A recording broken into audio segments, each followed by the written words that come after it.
I'm shortly going to hand over to Dr. Jo Ellins, who's going to tell you about an evaluation of mental health support teams that was undertaken by her team and published in January. First, I'm just going to give you a bit of background to Maiden and to that mental health support team programme. So our mission as Maiden is to change what's possible for clinicians and patients. And we provide cloud-based software systems that are outcome-focused and data-driven. So we've been working with adult IAP services and children and young people's mental health services over the last 10 years. And today our IAPTA's patient management system is used by 2/3 of adult IAP services and more than 60 children and young people's mental health providers, including NHS trusts, local councils and charities.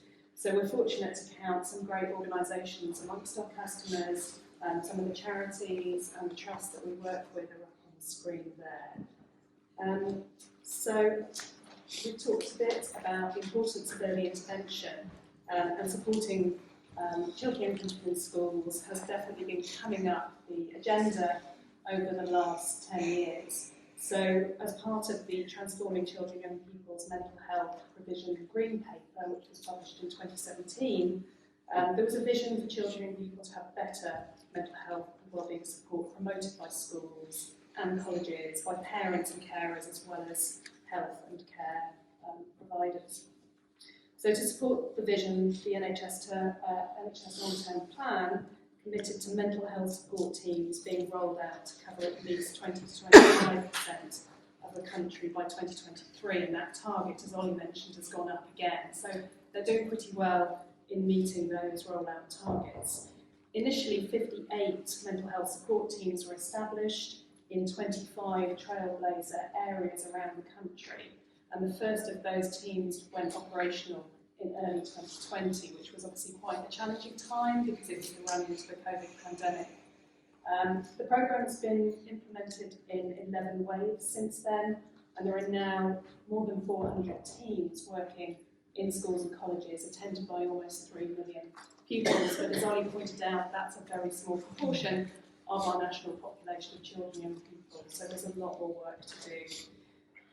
So Jo is going to talk about the learning from those Trailblazer sites, and we're really delighted that she can join us today. Just to tell you a bit about what the mental health support teams do.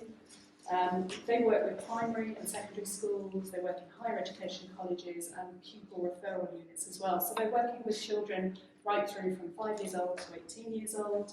They work alongside and integrate with the existing support services, including NHS specialist teams and voluntary sector services. So each mental health support team has 3 functions.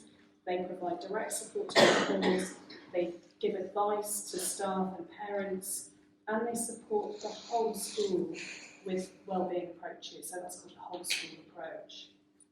And education and mental health practitioners are the core of those teams. They're wellbeing practitioners who offer support in the form of low-intensity, evidence-based interventions.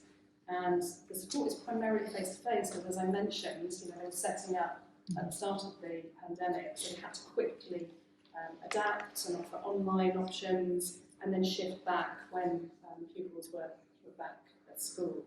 So I'm going to hand over now to Dr. Jo, who's going to tell you more about the evaluation, and then I'll pop back and tell you a bit more about how IAPTAS is supporting them. Thank you, Helen. Thank you, everybody, and thank you for the invitation to speak today. I'm delighted to be here. So, I'm very bouncy, by the way, so if I suddenly go off away and you can't hear me, somebody just wave at the back. Right myself again. So I'm Jo Ellins, I'm a Senior Fellow at the Health Services Management Centre at the University of Birmingham.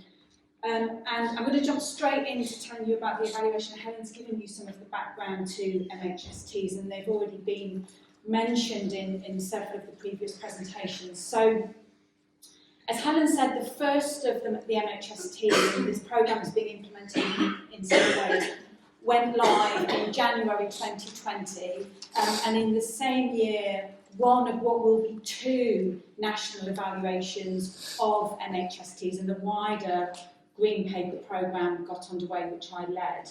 And that evaluation really was looking, it's a very implementation focused evaluation. We were really looking at who are MHSTs, who's in these teams, what are they doing day to day, how are they establishing themselves in schools and colleges, how are they working, how are they connecting to other children's and mental health services in the area, and kind of what's the sort of early progress, and of course COVID being a huge issue in terms of the progress that we're able to make. The second evaluation, which is going to get underway later this year, is then really that kind of that $64,000 question of what impact are they having, and that evaluation will look at impact for children and young people, for parents and carers, for schools, for wider services. So I just mention that because we have some early sense of progress, but we don't have that really concrete impact data yet. The evaluation was carried out by two units funded by the National Institute of Health and Care Research, the BRACE Rapid Evaluation Centre, which I am part of, and the Policy, Innovation and Evaluation Research Unit. And one of the things I just want to emphasise is we've worked really closely with young people with lived experience of mental health issues throughout this study, and indeed elements of this study have been co-produced and led by young people themselves. And I'll be around for most of the day, and I can absolutely tell you, I'll bore you rigid about the work we've done with young people because it's been fabulous, and you might drift away after a while, but it's been a really big part of what we've done, and I'm really proud of that.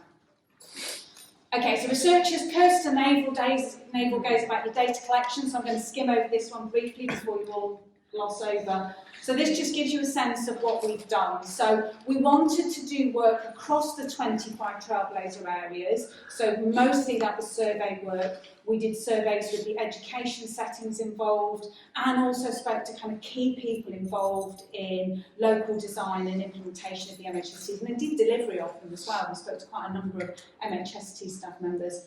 And then we did more in-depth work in 5 of those 25 areas, so 71 interviews with people within those local areas, 40 regional leads, so mainly across the Department for Education and NHS England, involved in implementation and some others, and then 21 people in the kind of programme's national partners.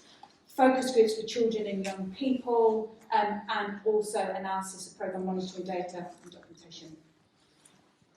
Okay, so let's come on to the findings, and Ollie, I might be in danger of labouring your river metaphor in a minute, because I think this really speaks to the point that you made. Okay, so what came out very quickly from the evaluation was that there were 2 quite different views, or potentially different views, about what the kind of key purpose of MHSTs really is. On the one hand, you had a view that this was really all about the extension of mental health services for children and young people into new settings.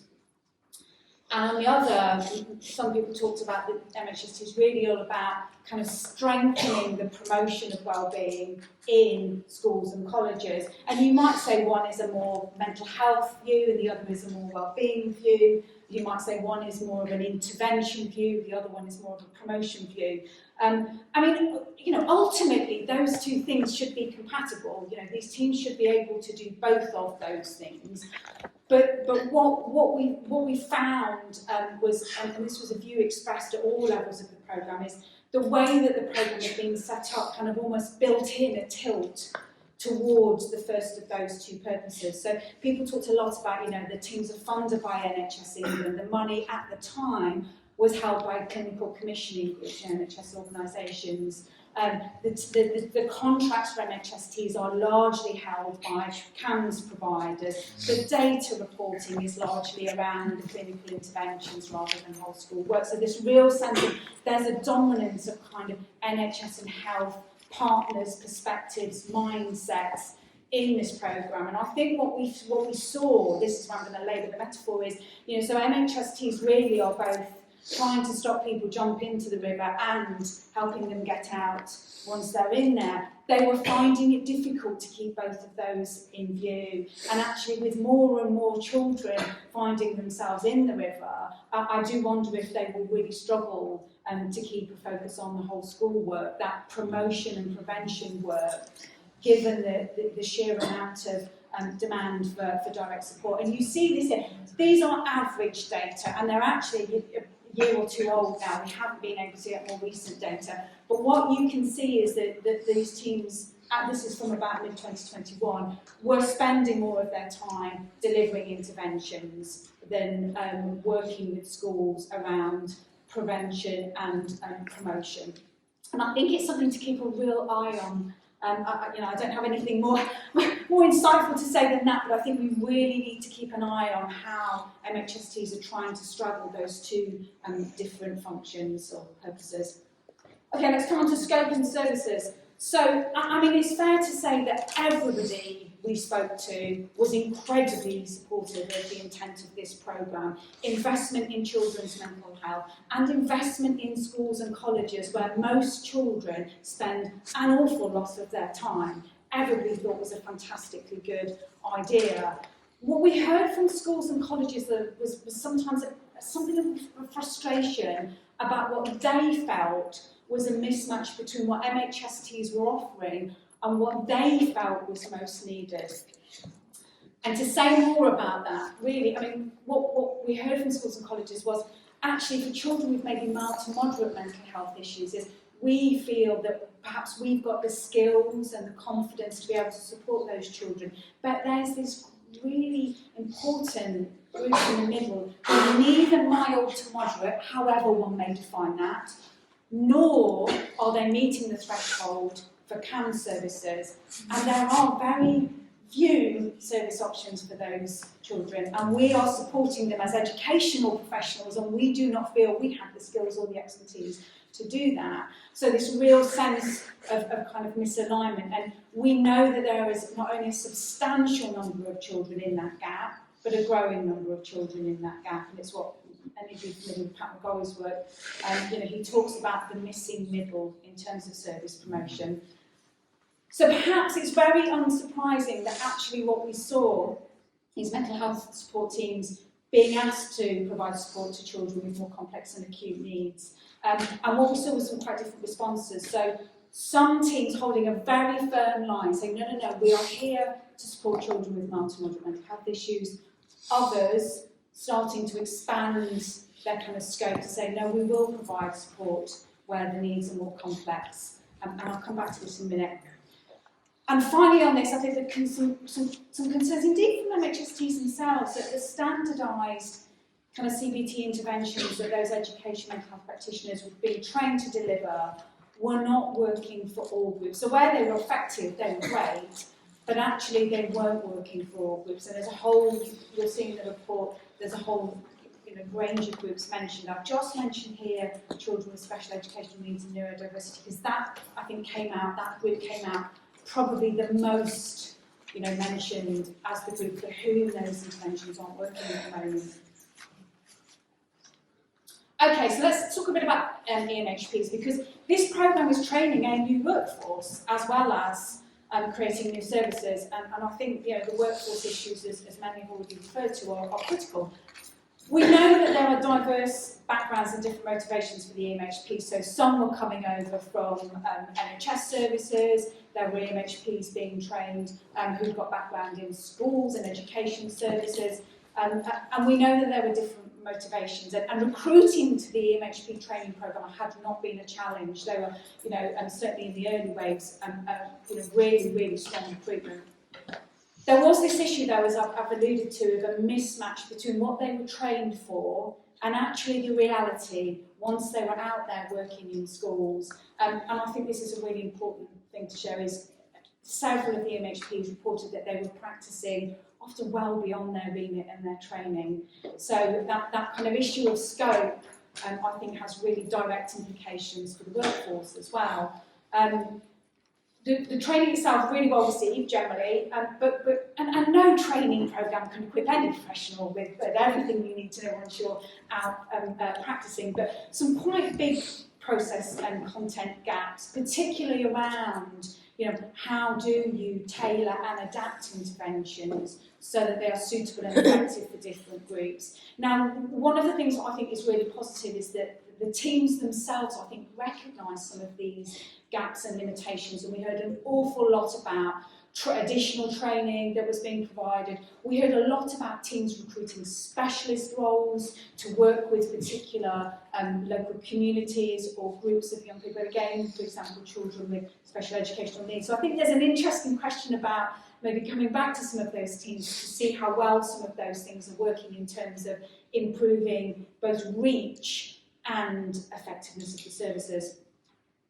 I'm very conscious of time, so I'm just going to quickly mention recruiting to MHPs was not a challenge. Holding on to them was a major challenge, and all of the teams that we spoke to said there is just this constant churn, and it's really difficult because we're constantly delivering onto capacity, and a real call for the national programme to address some of these issues, particularly to ensure that there was proper career development structure for MHPs, so that they could grow and develop in that role. I wanted to end on something more positive. I wanted to share some of the challenges because I think they're really important, but I also wanted to say there's a huge amount of positivity and promise about MHSTs and about what this programme more generally could achieve. And so this is some data from the second of our surveys with senior mental health leads in schools and colleges. And so you can see some really positive findings here. 75% of those respondents said that the staff in their setting felt more knowledgeable, more confident about mental health and wellbeing issues. The same proportion felt that they were better able to respond to children's mental health needs.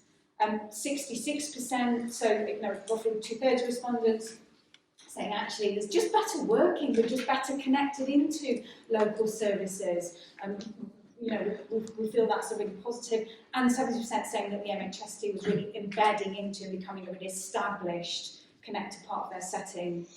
And the last, before I hand back over to Helen, the last thing I think really important to say is that all of the children and young people that we spoke to in those focus groups who'd had contact with an MHST, and actually often that was contact around the whole school, so it was contact through an assembly or through a session on a particular sort of issue around wellbeing, just found that really positive. There was a real sense from the children we spoke to of how much of a difference having this team, having conversations around mental health, the school showing that it cares about their mental health, how much that was really valued and felt to be important.